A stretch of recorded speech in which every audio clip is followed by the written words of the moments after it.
अब देखो तीनों में भेद है, फर्क है। पुत्र कौन है? पुत्र वह होता है जो कभी अपने जीवन में पिता से कुछ नहीं मांगता, पिता तो बगैर मांगे पुत्र की व्यवस्था करे। और पुत्र वह होता है, पुत्र पिता से मांगता जरूर है लेकिन मर्यादा में रहते हुए। और लड़का जानते हो कि बताऊं हैं? जो सुबह से शाम तक लड़ता है, लड़ के लेता है, वही लड़का होता है। इसलिए आपसे निवेदन है, माता पिता के पुत्र बन के नहीं रह पाओ तो बेटा बन के रहना, लड़का बनने की कभी प्रयास मत करना। भगवान कहने लगे, वाह भाई वाह, मौसी ने धक्का मारा तब राज्य के लिए आया, अब जब हम आ गए तो बातें बना रहा है। तो जा, हम तेरे मन की सब समझते हैं। 36,000 वर्ष तक तुझे हम अयोध्या का शासन अवध का देते हैं, उसके बाद वह लोग लेते हैं जिसके लिए देवता किन्नर इत्यादि तरसते हैं। और इंद्र से कहा कि जाओ ऐरावत पर बिठाकर हमारे भक्त को अयोध्या में छोड़ दो। इंद्र ने भाइयों ऐसा ही किया, ऐरावत पर बिठाया, ध्रुव कुमार को अयोध्या में लाया। अगवानी के लिए अयोध्या के बड़े बुजुर्ग खड़े हुए हैं। ध्यान देना, आज रात्रि को 8 बजे से रंगोली शास्त्री का नाइट का कार्यक्रम है। सभी लोग आए और कार्यक्रम को सफल बनाएं। मेरे भाइयों, जब ध्रुव ने अपने बड़े बुजुर्गों को सामने देखा तो साष्टांग प्रणाम किया। अंदाजा लगाना, 5.5 वर्ष के बालक में शिष्टाचार का कितना बड़ा ज्ञान है। 5.5 वर्ष के ध्रुव जी जो भजन करके लौट के आए हैं, जिन्होंने भगवान को साक्षात दर्शन आशीर्वाद लिया है, वो ध्रुव कुमार अपने बड़े बुजुर्गों को साष्टांग प्रणाम कर रहे हैं। भाइयों, अब वो संस्कार कहाँ दिखाई दे रहे हैं? सच बताइएगा अनुज जी, आज को कोई लड़का 5 साल को छोड़ो, 18 साल के पे आ जाए, घर से बाहर निकले और सामने से कोई बुजुर्ग आ रहा हो और वह बुजुर्ग ने अगर अपने संस्कार दिखाते हुए अगर उस बालक को प्रणाम कर दिया तो वो बालक बड़े बुजुर्गों को प्रणाम बाद में करे, पहले बखा देखे। अब गांव में हमारी वैल्यू है, ये भाव उसके अंदर आता है। लेकिन शास्त्र कहता है, अभिवादन शीलस नित्यम वृद्धोपसेविना चत्वार तेषां वर्धन्ते आयुर्विद्या यशोबलम्। जो अपने बड़ों का जो पूजन करता है, सम्मान करता है, जो उन्हें प्रणाम करता है, उस व्यक्ति की 4 चीजें प्राकृतिक बढ़ती हैं भाई बहनाओं, आयु विद्या यश और बल। आयुर्विद्या यशो बलम। तो मेरा कहने का अभिप्राय है, अपने घरे में बड़ों का खूब सम्मान करना, घर से बाहर निकल जाओ, अपने बड़े सामने आए, सबको प्रणाम करना चाहिए। माताओं, आपसे भी निवेदन है, अपने घर में अपने बड़ों का सम्मान करना चाहिए। ध्रुव कुमार आ गए अयोध्या में, आगे बड़े मैया को महल पीछे ना रह गए हो, पहले सुरची के महल पर आए हैं। सुरची ने फाटक बंद कर ले और दासी से कही, बहना तो लला में धक्का मारो, अब्बा कैसे मुंह दिखाएं, बहना जहर लिया तक खाए मत जाए, बांधी के लगी यहाँ आज मतियों तो लला में धक्का मारो तब करे जाना है। अब फाटक खोलो, दर्शन दो। मौसी ने फाटक खोला, ध्रुव जी ने साष्टांग मौसी को दंडवत प्रणाम किया। यही संतों के लक्षण होते हैं। जो अपकार का बदला उपकार से दे, अपमान देने वाले का जो सम्मान करता है वही साधु होता है। मैया ध्रुव कहते हैं, माँ तू मेरी गुरु है, अगर तू वन में जाने की प्रेरणा नहीं देती तो मुझे भगवान का दर्शन नहीं होता। उसके बाद ध्रुव अपनी मैया से आकर के मिले हैं। मां ने रो रो कर माताओं नेत्रों की ज्योति को खो दिया है। ध्रुव ने अपनी भगवान से ध्यान लगाया और भक्ति की शक्ति के द्वारा मां के नेत्रों में फूंक मारी। मां के नेत्र उज्जवल हो गई। बोलिए गोविंद भगवान की। उसके बाद जगह जगह ध्रुव का स्वागत सम्मान कराया गया। उत्तानपाद ने अपने सर का ताज जो है ध्रुव के सर पर स्थापित कर दिया।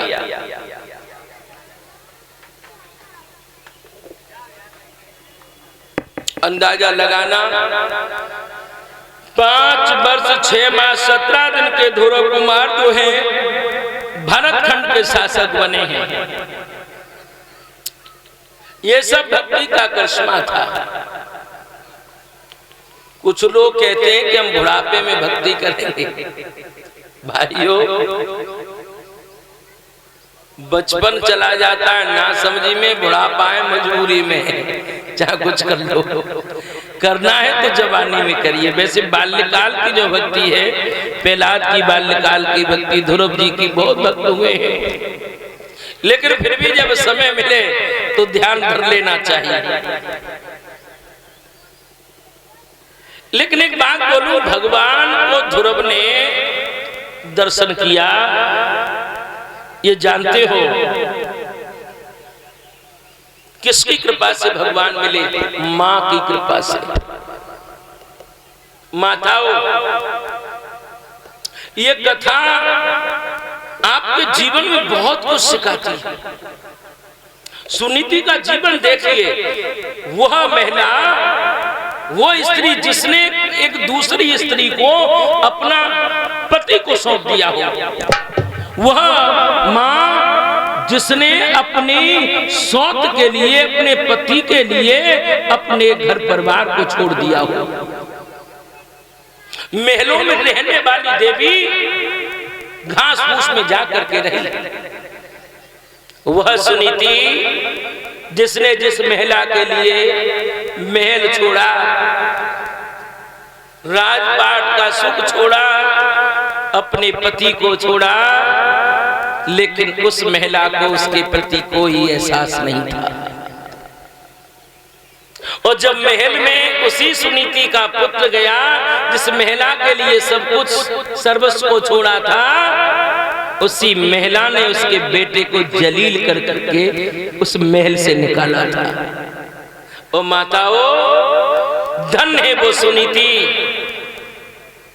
अगर आजकल की कोई माँ होती तो अपने बेटा से कहती कि बेटा रोना धोना छोड़ दे, 1 लीटर दूध और ज्यादा पी। इसके अलावा कोई भाव हो सकता था? आज की माँ कहती अच्छी तरह दूध पी, अच्छी तरह खाना खा, बहुत जल्दी बलवान बड़ा हो जा और बलवान होकर के मेरी सौत और मेरे पति से बदला लेना। और आजकल माताओं यही हो रहा है।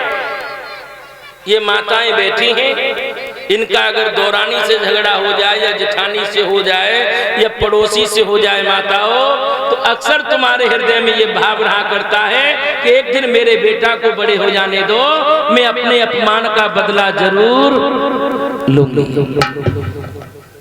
अगर ऐसा भाव सुनीति रख लेती तो आज शायद है इतिहास में कहीं उसका नाम नहीं मिलता।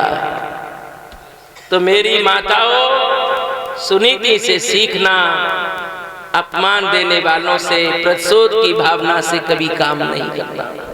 अपने बेटा को बलवान के साथ साथ अच्छे संस्कार देना और परमार्थ मार्ग की तरफ मोड़ देना। जो सुनीति ने किया, अपने बेटा को बदले की भावना से नहीं पाला, वो संस्कार दिया,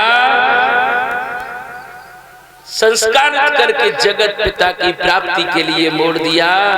और मैं मानता हूं अगर ऐसी वो मां नहीं होती तो आज ध्रुव का इतिहास में नाम नहीं होता। शायद है अगर वो मां बदले की भावना से अपने बेटा को बड़ा करती और आज की तरह हिंदुस्तान का संविधान होता तो शायद ध्रुव कुमार आजीवन कारावास ही बने होते, क्योंकि मौसी को या मोहसाहिब भाई को मारते थे, सब खत्म हो जाता। इसलिए माताओं, अपने पुत्रों को कभी बदले की भावना से नहीं डालना, परमात्मा की शरण में भेज देना। और जो परमात्मा की शरण में जाता है वह पद पाता है। आज भी ध्रुव तारा बन करके दिखाई देते हैं। इसलिए अगर दुनिया में कोई सच्ची गुरु है तो वो माँ है। लोग कहते हैं भगवान को नहीं देखा, मैं कहता हूं तुम अपनी माँ को देख लो, पिता को निहार लो। देखिए बेटा तुम जरा साइड में आ जाओ।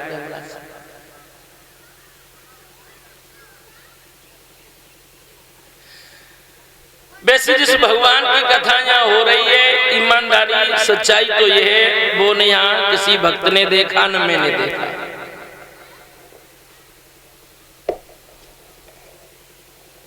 और जिसने देखा होगा तो वो बताने संसार में किसी को नहीं आया।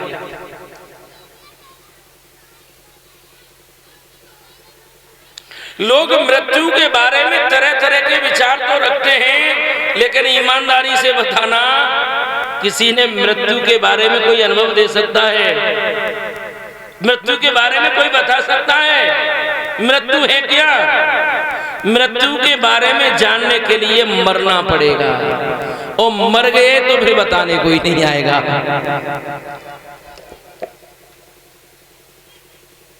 एक जगह जब मैं पूछा गया कि जीवन और मृत्यु क्या है, समर जी आप बताएं। तो हमने कहा जीवन के बारे में तो बता सकते हैं, लेकिन मृत्यु क्या है इसको नहीं बता पाऊंगा। कि मृत्यु के जानने के लिए विकास जी मरना पड़ेगा, और मर जाओगे मुर्दा हो जाओगे, मुर्दा कुछ कह नहीं सकता। तो इसी प्रकार जो यीशु का हो गया है, जो जाने तय दे जनाई। जिस प्रकार भाइयों मिस्री का डेला समुद्र में डाल दो तो वो घुल के उसमें विलय तो हो जाएगा, लेकिन वो डेला आपको ढूंढे नहीं मिलेगा। ऐसे ही ये जीव उस दिव्य ज्योति में समावेश हो जाएगा, और कुछ नहीं बचा। लेकिन अनुभव कहता है ईश्वर है, कहाँ है? सबके है, सबने देखा है।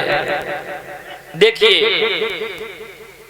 इधर उधर की बातें नहीं करेंगे, बड़ी ईमानदारी की बातें सभी समझना। हर पुस्तक के ऊपर एक मंत्र लिखा होता है, तुमेव माता च पिता तुमेव तुमेव बंधु च सखा तुमेव विद्या द्रविड़म तुमेव सर्व मम देव देव। जितने भी भाई बहन पढ़े लिखे हैं सबने पढ़ा होगा। अच्छा ये बताओ ये मंत्र किस किसने पढ़ा है? हाथ उठा के बताओ। सबने पढ़ा है? माताओं आपने भी पढ़ा होगा। तो देखिए ये भक्त कह रहा है, परमात्मा से आराधना कर रहा है कि हे गोविंद तुमेव माता, जो मेरी माँ बन के आए हो वो आप ही तो हो। इसका भावार्थ समझिए। जब पिता तुमेव, और मेरे जो पिता बन के आए हो गोविंद वो भी आप हो, मेरे भाई और सखा बन के आए हो गोविंद वो भी आप हो, मेरे पास ज्ञान के जो रूप में हो वह भी आप हो, द्रविड़म तुमेव धन के रूप में हो वो भी गोविंद आप हो। इसलिए शास्त्रों और संत जन कहते हैं धन का सदुपयोग करना चाहिए। धन को धर्म में लगाना चाहिए, धर्म को व्यसनों में धन को बर्बाद नहीं करना चाहिए, क्योंकि धन भी भगवान का स्वरूप है। मैंने कहा था आते आते, धन के बगैर संसार अधूरा है।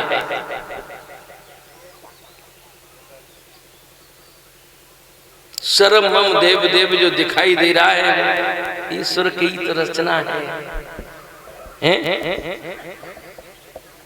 इसलिए भाइयों, सर्व तीर्थमयी माता, सर्वदेवमय पिता, सभी तीर्थों में अगर कोई बड़ी है तो वो माँ है, और सब देवताओं में अगर कोई बड़ा है तो वो पिता है। इसलिए अनूप जी मेरे भाइयों, मैं तो ये कह सकता हूं, माँ पृथ्वी से पिता आकाश से बड़ा है। माता की, पिता की, भाइयों की, मित्र हेतु संबंध जो भी सर्वमय दिखाई दे रहा है, प्रभु समझ करके जी लेना। इसलिए बाबा तुलसीदास लिख गए हैं कि सिया राम मैं सब जग जाने,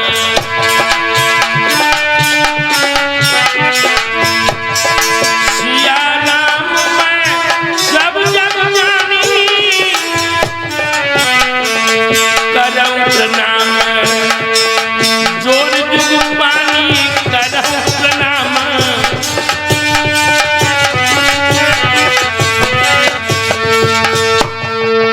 सर्व तीर्थ में जब दिखाई दे रहा है वो परमात्मा ही तो है। और भाइयों, जीवन का अनुभव है, समय पूर्ण होने जा रहा है। आप दुनिया में कुछ नहीं कर पाओ, यज्ञ नहीं करा पाओ, हवन नहीं करा पाओ, भागवत नहीं करा पाओ, गंगा न नहा पाओ, काशी मथुरा लाल सागर महासागर न जा पाओ, गंगा सागर न नहा पाओ, बद्रीनाथ के दर्शन न कर पाओ, पर एक काम कर लेना, माता और पिता की आज्ञा का पालन कर लेना, तुम्हें कहीं भटकने की कोई जरूरत नहीं पड़ेगी। जब बहुएं जितनी बैठी है ना, बड़े बड़े लोटा ढाती हैं, और सास और ससुर को गाली दे, तो ये लोटा बहना तुम्हारे काम नहीं आएगा। तुम कितना पानी देवतन में ढारियो, अंततः न लोटा काम आएगा न पानी, प्यासी मन में पड़ेगा। हाँ, ये भक्ति जो आप कर रही हो, ये तभी सफल है जब आपके घर में आपके बड़े बुजुर्ग आपसे प्रसन्न हैं। जिस पुत्र के द्वारा, जिस बहू के द्वारा माता पिता और सास और ससुर दुखी हैं, कितनी भी कथा कराना, कितनी भी गंगा हनाना, कितनी सिन्नी बांटना, जीवन में शांति नहीं मिल सकती, और वही काटना पड़ेगा जो आपने बोया है। बेटा इसलिए माता पिता की अवहेलना कर देता है। हमने कई पुत्रों को अपने माता पिता से कहते देखा सुना है कि अब तुम पे बुढ़ापा आ गया है, अब तुम किसी काम के नहीं हो, ये अकल देना बंद कर दो। लेकिन भाइयों, नौजवानों के पास काम करने का, काम करने की शक्ति तो, ऊर्जा तो होती है, लेकिन अनुभव नहीं होता। बुजुर्गों को शास्त्रों में भगवान कहा गया है। जानते हो क्यों? युवा के अंदर काम करने की ऊर्जा तो है विकासी, लेकिन अनुभव नहीं है। अनुभव तो ये नहीं बुजुर्गों के पास है। और जिस घर में काम करने की ऊर्जा